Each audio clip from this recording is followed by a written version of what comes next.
కిష్కింధ కాండ. సీతను కోల్పోయిన రాముని వేదన. దండకారణ్యంలోని అడవులు నిశ్శబ్దంగా ఉన్నాయి.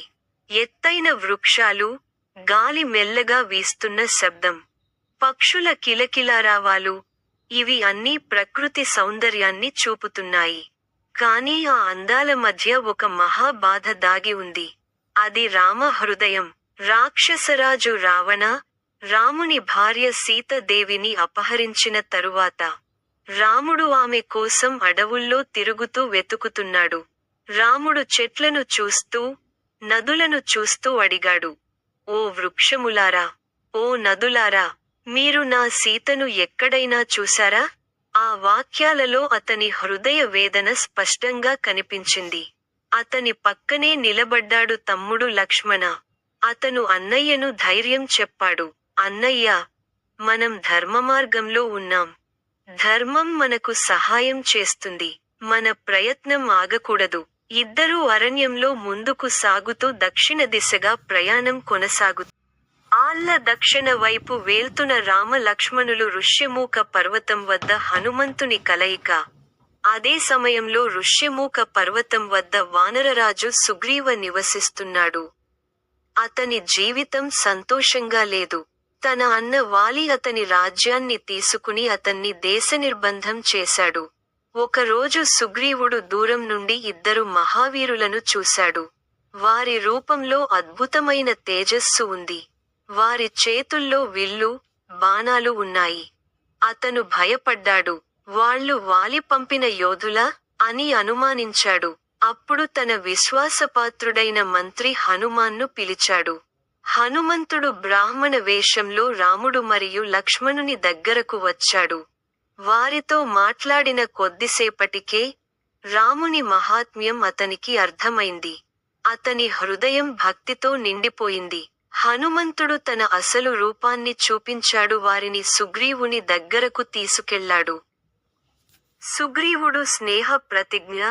ఋష్యమూక పర్వతంపై, రాముడు మరియు సుగ్రీవుడు కలుసుకున్నారు. సుగ్రీవుడు తన బాధను రాముడికి వివరించాడు. నా అన్న వాలి నా భార్యను కూడా తీసుకున్నాడు. నా రాజ్యాన్ని దోచుకున్నాడు అని సుగ్రీవుడు రాముడికి తన బాధను చెప్పాడు. సుగ్రీవుడి బాధను విన్న తరువాత, రాముడు తన కథను సుగ్రీవుడికి చెప్పాడు. రాక్షసరాజు రావణుడు నా భార్య సీతను అపహరించాడు అని సుగ్రీవుడికి రాముడు చెప్పడు. తరువాత ఇద్దరూ ఒక నిర్ణయం తీసుకున్నారు. అగ్నిని సాక్షిగా చేసుకుని స్నేహబంధం ఏర్పరుచుకున్నారు. నీవు నాకు సీతను వెతకడంలో సహాయం చేయి. నేను నీకు వాలిని జయించడంలో సహాయం చేస్తాను. ఈ స్నేహం భవిష్యత్తులో మహాయుద్ధానికి పునాది వేసింది. వాలి, సుగ్రీవుడు ఘోర యుద్ధం. రాముని సహాయంతో సుగ్రీవుడు కిష్కింధకు వెళ్లి వాలిని యుద్ధానికి పిలిచాడు. వాలి కోపంతో బయటకు వచ్చాడు. ఇద్దరి మధ్య భయంకరమైన యుద్ధం. వారు ఒకరిపై ఒకరు దాడి చేశారు. చెట్లు విరిగిపోయాయి. పర్వతాలు కంచాయి. వారి గర్జనలు అడవిని మొత్తం కంపింపజేశాయి. ఆ సమయంలో, రాముడు ఒక బాణాన్ని సిద్ధం చేశాడు. అతను ధర్మాన్ని కాపాడేందుకు వాలిపై బాణం వదిలాడు. ఆ బాణం, వాలి గుండెను చీల్చింది. వాలి నేలపై పడిపోయాడు. వాలి నేలపై పడిపోయింది. రాముడిని చూసి ప్రశ్నించాడు. నన్ను దాగి ఎందుకు చంపావు? రాముడు ధర్మాన్ని వివరించాడు. వాలి తన తప్పును గ్రహించాడు. తన కుమారుడు అంగదను, రాముని రక్షణలో పెట్టాడు. కొద్ది క్షణాల్లో, వాలి తన చివరి శ్వాస తీసుకున్నాడు. ఆ తరువాత, సుగ్రీవుడు కిష్కింధకి రాజుగా పట్టాభిషేకం పొందాడు. అంగదుడు యువరాజుగా నియమించబడ్డాడు. వానర రాజ్యంలో ఆనందం. తరువాత, రాముడు సుగ్రీవునికి ఒక విషయానికి గుర్తుచేశాడు.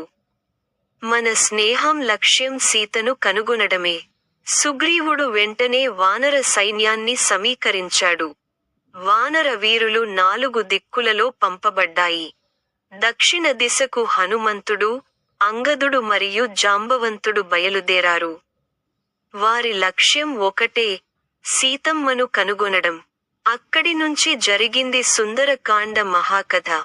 అక్కడ హనుమంతుని మహాప్రయాణం ప్రపంచానికి ధైర్యం మరియు భక్తికి ఉదాహరణగా నిలుస్తుంది.